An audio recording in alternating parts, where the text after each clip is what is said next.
Ẹ káàbọ̀ sórí ìkànnì yìí. Tó bá jẹ́ ìgbà àkọ́kọ́ tí ẹ ń bá mi pàdé rèé, ẹ bá mi like, ẹ comment, ẹ share, kẹ́ subscribe. Àwọn ohun tí ẹ máa wò lórí ìkànnì yìí, ohun ni àwọn ohun tí ó ń lọ láwùjọ wa tó sì máa kọ́ wa lọ́gbọ́n. Ẹ máa bá mi ká lọ. Nígbà tí àwọn tó ń serve court letter pè wá, ọkọ mi pe ẹni yẹn pé kó máa bọ̀ nílé.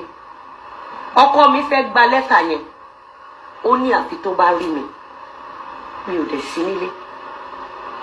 Wọ́n dẹ̀ lọ gba pasting order ní court. Ẹ̀tọ́ wọn ni wípé kí wọ́n snap bó ṣe paste ẹ̀, wọ́n dẹ̀ dá padà sí court. Àbíbẹ̀kọ́, nígbà tó fẹ́ post fídíò yẹn, wọ́n wá dúró sí ilé kejì sílé mi for over 4 hours. Wọ́n retí kí ọmọ mi dé láti school.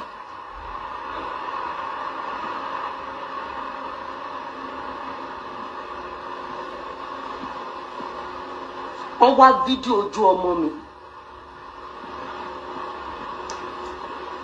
Iyabo wá serve mi lórí Gistlover, amẹ̀bọ̀ Gistlover, àtọ̀dọ̀ Esabod ni Iyabo Ojo fi serve mi ní court letter. Ó dẹ̀ fídíò gbogbo plate number mi, ó fídíò gbogbo inú ilé mi, gbogbo compound mi, ó fídíò ojú ọmọ mi, ó dẹ̀ gbé sí internet. Ó fídíò, ó post house address mi, ó post everything nípa mi, ó post ẹ̀ sí online. Ilé wa ó máa ní code, ó post code ilé mi ní Iyabo Ojo.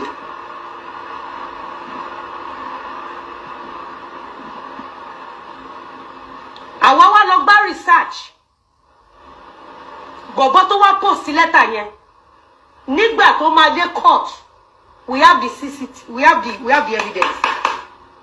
Ó sọ fún ilé ẹjọ́ pé fọ́tò lásán lòun take. Àmọ́ kó tó dé court, fídíò ti wà lórí internet.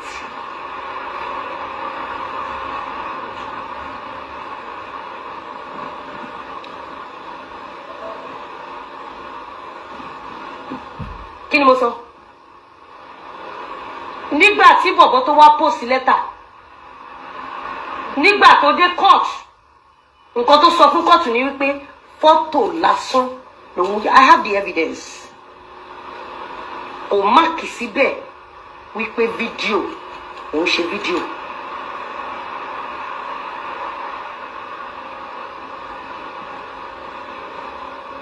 Tí anything bá ṣe mí, tó bá ṣe ọkọ mi, tó bá ṣe ọmọ mi, tó bá ṣe ilé iṣẹ́ mi, tó bá ṣe anything nípa mi, ẹ mú Iyabo Alice Ojo, ọmọ bíbí inú Fẹ́túgà, ẹ mú dáadáa.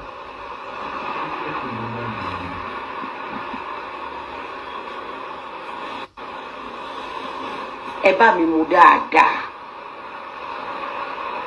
Ó ya ilé mi. Okay. Lizzy Anjorin, mi ò ní bẹ́ẹ̀ ṣe back and forth lórí gbogbo nǹkan tó sọ yìí. Ó ní tó bá ti ṣe kíni kó mú Iyabo Ojo dáadáa. So that's what I've been waiting for. Kò dárúkọ mi. Now, I think your lawyers, they need to educate you. Give me my phone, please. Your lawyers need to educate you. Good evening, everyone. My beautiful fans, I know a lot of you don't like me doing videos and all these things, but I need to, because this is what I've been waiting for her to do all this while that she has done. Do you understand? What we went for is ADR. We've not started any case. The ADR judge threw the case out, right? Because that woman, normally, I respect her a lot.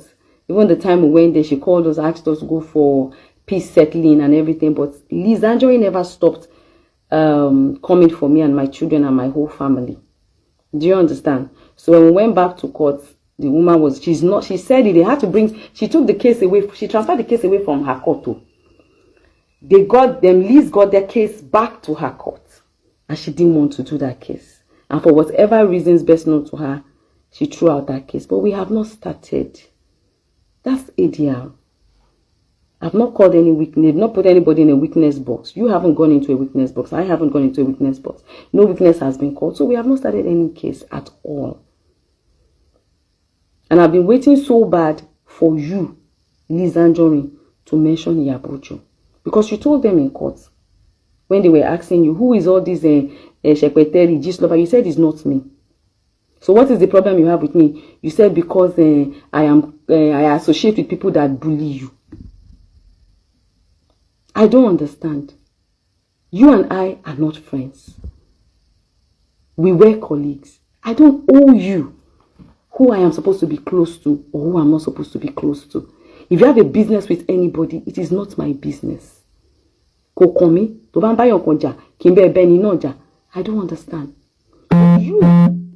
You have constantly come for people that are close to me.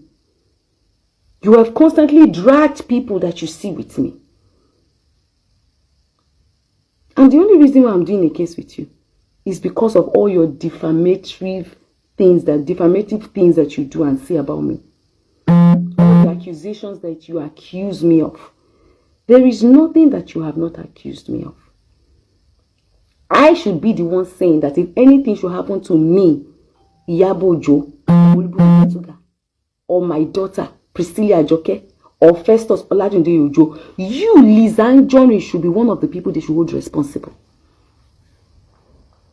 You, Liz, should be one. If anything should happen to me today, you, Liz, should be one of the reasons, one of the people that they should hold very responsible. And I will tell you why. You alone will start with warrior. Can you come to play you videos of them?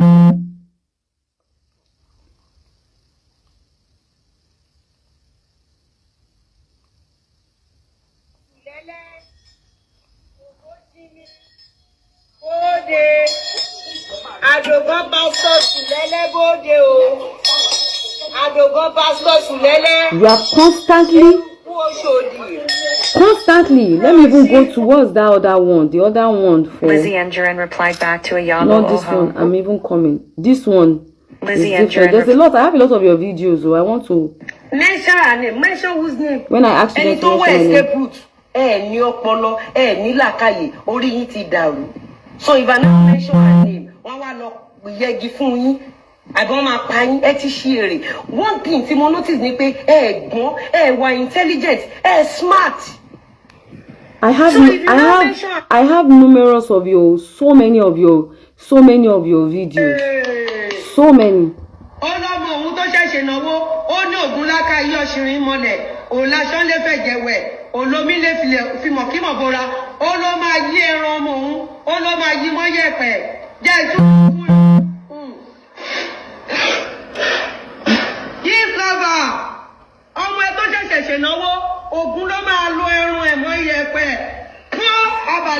When we get to court, you need to come and explain who you are referring to.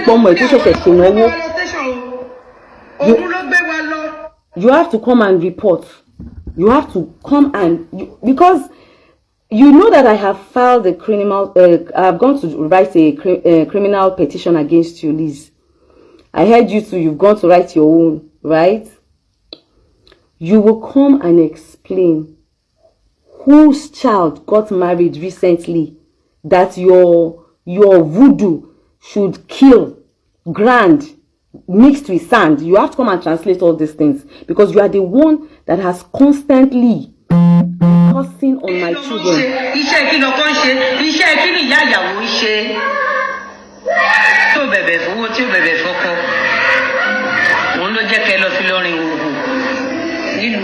Constantly, you have been bullying me, my daughter, my son-in-law, my son, my man. There is nobody you've not dragged with me. My friends, anyone you see with me, you will drag them. Recently, indirectly, you dragged them, mommy Salawa. There is nobody that you've not dragged. There is no allegations that you have not accused me of. You have accused me for the death of Mohbad. You have accused me for. In fact, there was one you even did that you even asked the government that if the government are wise, they are supposed to, let me see. Nǹkan tí failed actress Adotoshi tó ṣe fún mi tó ṣe fáwọn ọmọ mi. Ilé ẹ̀kọ́. Tamegun wọ́n ló sọ wípé. This one you even admitted. You admitted to taking my name and my children's name Adotoshi tó máa to the herbalist place. You. Me, I don't have a problem with you. I like the fact that you have come out to mention my name, that if anything happens to you, because you said you're not having a case with me, you didn't mention my name. So now, for you to come out and mention my name, that means that you have a case with me. So you have to tell me and come and tell the world and tell the right authorities what case you have with me. You have to come and explain it.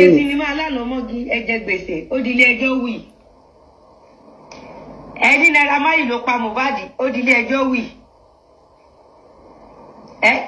Ó yá o Indugusu ó di ilé ẹjọ́ wí. Èpàṣírí ẹ tú òrìbí ságbà ó ṣàn pákéjì. Ẹ lọ gbé kọ̀ǹténà wọn kọ̀ǹténà ẹ bá wọn ya fọ́tò kan lè bá sọ pé ti endorse yìí. Kò ní bí ìjà Bedford Indugusu ti wọ́ yín lọ. Ẹ lọ sanwó gbèsè tẹ́ jẹ. Ṣé bẹ́ẹ̀ sọ wípé wọ́n ti lé Lizzy ilé o? Wọ́n ti gbalé Lizzy o, kò lè dé ṣọ́ọ̀bù ẹ̀ mọ́. Ìyẹn bí ìwọ failed actress. So now my take with you is that every time you have all your issues, gbogbo issues to máa ní, every time tó bá ní issues pẹ̀lú àwọn èèyàn, you bring all your issues to me. O lọ Dúmọ̀tà. Wọ́n ní transfer ò ṣe transfer, nǹkan kan ò ṣe kọ́kọ́, you brought it my way. You indirectly describe me. You bring all your problems, your issues, you bring it my way. And you are saying that Iyabo, they should hold me responsible for anything that happens to you. I don't understand, Liz. We've not started a case, so don't celebrate. I like the fact that we've not started a case. ADR, Lashe, go and find out. Let your lawyers advise you on what ADR is.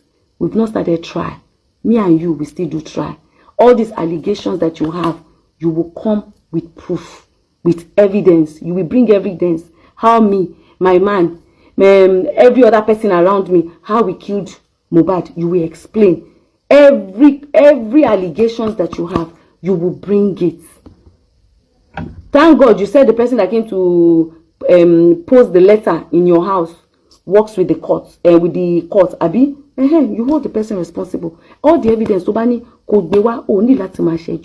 but the general public must know that if anything should happen to me, my daughter, my son, my family, anybody around me, they should hold you, Lizzy Anjorin, responsible for it. Because you are the one that has constantly been bullying me, constantly be doing numerous, I cannot count the amount of videos of you that I have. Constantly. Not once have I defamed you. Not once. Not once. But you will constantly come and say things about me. Every time. Different things. Lies upon lies. My daughter that has never done nothing to you, you came for her. You came for her wedding. You talked about her wedding ring. There is nothing. If you're having issues with people and they are dragging you, I don't see why that should be my business. Because a lot of your own people drag me. And I don't think I have one day gone to any one of them to accuse them or accuse you of being the one sending them to me. I have not for once come to say, oh, Liz, you sent your people to me. Oh, never. I see all the videos most times. I see them when they come. They drag me. But I have never accused you for it. Because they are an adult. They have the right to choose who they want to drag and who they don't want to drag. It has nothing to do with me. If I feel like I'm very uncomfortable with that, I know the right things to do.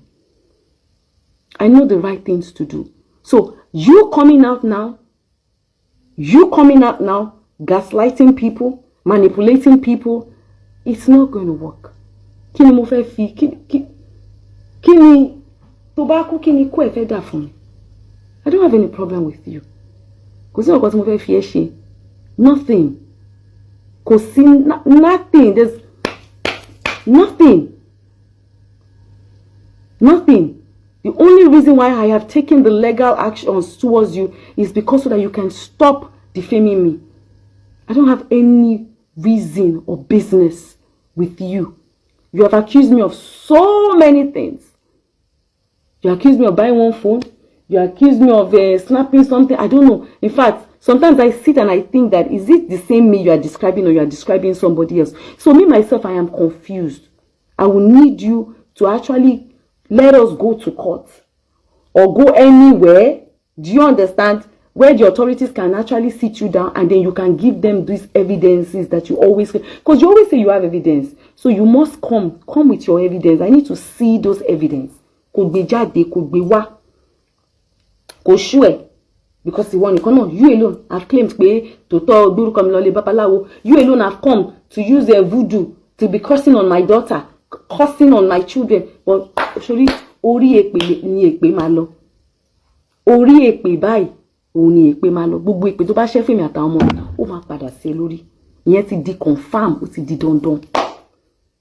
Do you understand? Ó ti di confirm ó ti di dandan. Ìwọ ló náà warriors tó ń jà fún èmi ò ní Ọlọ́run lèmi ní tó ń jà fèmí. Do you understand? Ó ti di confirm ó ti di dandan. Every way, every manner how you want to go about it kò lè work nítorí pé Ọlọ́run ó ju ẹ̀dá lọ. Ọlọ́run ju ẹ lọ, Liz. So you coming out to say if anything happens to me, you can, because you feel that there's no case. Ti bẹ̀rẹ̀ case o. Má get it twisted rárá. Ti bẹ̀rẹ̀ case. Ti bẹ̀rẹ̀ case. Ṣó ti dé Supreme Court ni. Ti bẹ̀rẹ̀ case now. So don't get it twisted at all, Lizzy Anjorin. We've not started any case. Kò sí nǹkan tí mo fẹ́ fi ẹ́ ṣe. Mo fẹ́ kó wà láyé. Kó wà láàyè. Torí kò sí nǹkan tó máa ṣe é. Kò lè bá lọ. So gbogbo evidence èmi need gbogbo evidence yẹn àdó tó ṣì gist lover yẹn mo need kó wá sọ ẹni èmi gan wá kó help wá because you keep describing me and mentioning that name and different names. Do you understand? So I need you to come kó wá jókòó kó ṣàlàyé ẹni yẹn kó gbé evidence jáde. Ìwọ náà ló sọ pé blackmailer ni gist lover o ti send owó sí ìgbà tó send owó ṣá máa ní format tó fi send owó sí blackmailer gist lover. Bóyá o lo crypto ni o, bóyá o send yes account ni o, bóyá o transfer ni o, anyhow tó bá wá ṣàlẹ̀ evidence nǹkan tó ṣe provide it so that they can look for this person that you have constantly tagged to me. Because èmi mo ní pé mention my name o dẹ̀ jáde o respond sí mi pé if I mention your name ọmọ mi ṣe ìyàwó ó dá sí. Everything about my life you constantly, even mo lọ party kan tí mommy Salawa nkorin fún mi, you made an issue about it. Everything about my life you have constantly made an issue about it. So definitely you have constantly indirectly been tagging me to all these things that you are saying. So please we have not started a court case. We have not started a court case. We have not even started at all. So that mention my name kò worry. Kò sí ikú kòkò nípa èmi àti ẹ. Àjọ máa ṣe ẹjọ́ yẹn ni. Àjọ máa ẹ máa ṣàlàyé, wá ṣàlàyé pé okay o, nǹkan báyìí ni because ẹni tó tag mọ́ mi yẹn ó máa prove ẹ. Gbogbo èpè tó ṣe fọ́mọ lọ́mọ tí kò ṣe, Priscilla ò ṣe, tó rù ẹ, wá prove ẹ. Ibi tèmi ti ṣépè fọ́mọ ẹ, wá mú jáde. Ibi tí mo ti bú màmá ẹ, wá mú jáde. Gbogbo nǹkan tó ní mo ṣe pátá fún ẹ, wá mú gbogbo ẹ jáde. Má kò máa sọ pé mo evidence kò máa flash. No, show evidence. Do you understand? So don't come and gaslight people. Má manipulate àwọn èèyàn. Don't gaslight people. Don't manipulate people. Kò sí nǹkan tí mo fẹ́ fi ẹ́ ṣe. There is nothing tí mo fẹ́ fi ẹ́ ṣe. Ìwọ ló ní problem pẹ̀lú mi. Do you understand? Problem tèmi kàn ní pẹ̀lú wọn ni pé gbogbo nǹkan tó accuse me of, you can come and lay it on the table and give them evidence. You can't come now and say things about me and not be able to prove it. Abi? So, problem tèmi ní pẹ̀lú ẹni. Ìwọ ló máa ní problem pẹ̀lú mi. Ìwọ ló máa sọ mi kiri. Tí bá lọ bí kan wá rí sọ. Tí bá jókòó wá rí sọ. Bọ́mọ mi bá ṣe kan wá rí sọ. Tí bá dìde wá rí sọ. Tí bá sùn wá rí sọ. Ìwọ ló ń rí èpè sọ. Ìwọ ló ń rí jàjà. Ìwọ ló gbórúkọ ọmọ mi àti èmi lọ lé babaláwo. Ìwọ ló confirm me. Do you understand? You are the one that has a problem with me. Me, I don't have a problem with you. I don't have a problem with you. The only problem I have with you is that all the problems that you have with me, you have to come and face it. And I like the fact that now you are mentioning my name. Ayé ada o bó ṣe mention name mi. Ó dá gidi gan ni o. Wá wá sọ fáwọn èèyàn. Do you understand? Ohun tó ṣẹlẹ̀ gangan. Gbogbo evidence tó lò ní, gbogbo nǹkan tó ní mo ṣe, wá wá sọ.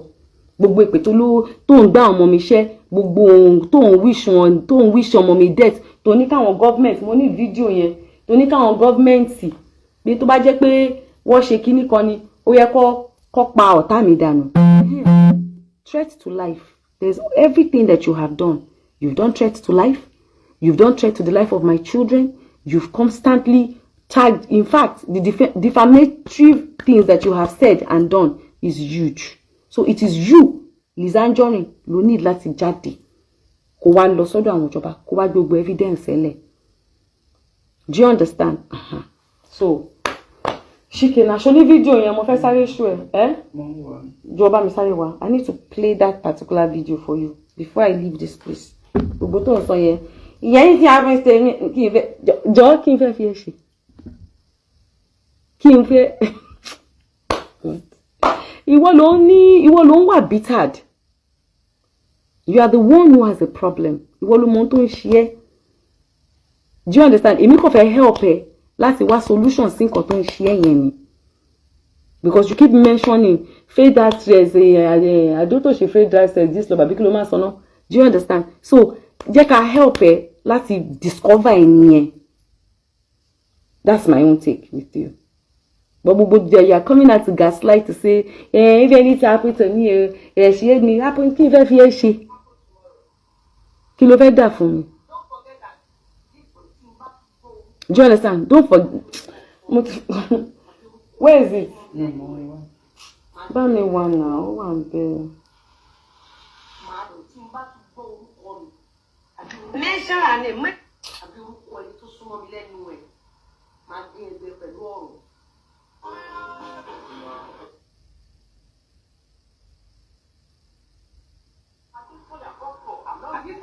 Ẹ ṣe sinimá alálọ́mọ́gí. Ṣé bíbá ló wà? Mo fẹ́ play. Ẹ ṣe sinimá alálọ́mọ́gí ẹ̀jẹ̀ gbèsè ó di ilé ẹjọ́ wì. It's not this one. Is it that one? No. Bíbá rí gan máa post ẹ̀ sórí page mi.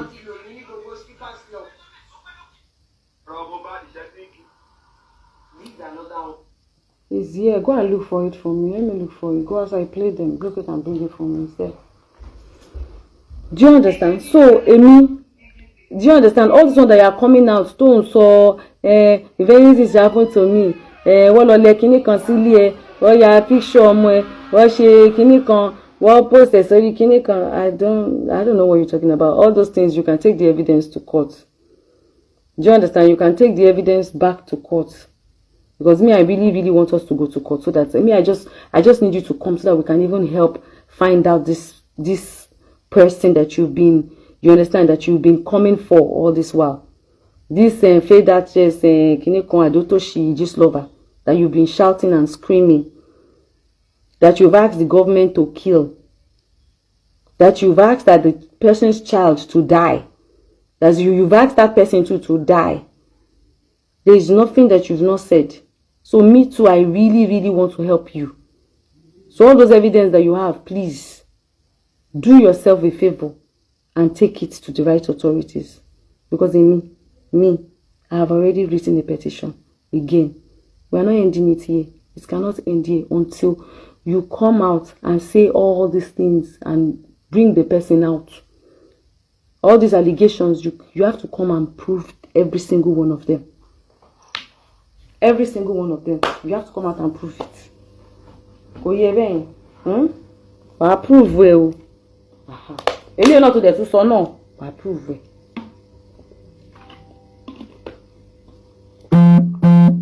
Wàá prove well.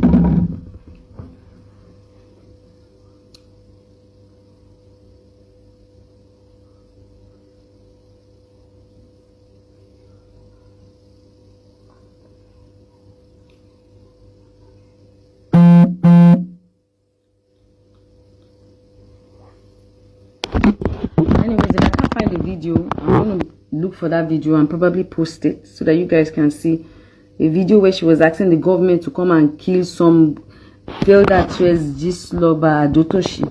She has to, you cannot put my life at risk lying, I mean the defamation, God, saying so many unspeakable things, accusing me of so many things, so many things, and then you come and start playing victim. This is the height of manipulation. You don't understand. Do you understand? The height of manipulation. Immediately you heard I went to Alagbon to file a criminal petition. You quickly went to Abuja to file a petition. Petition. And then you come out and start saying that you will be responsible. Yeah. What we did before was ADR. And that one has not worked. We've not gone to try. We've not started. Nothing. Nothing. Understand? Nothing. Nothing. Toyosi, sure, really? Okay, no wahala, guys. Let me go and sleep.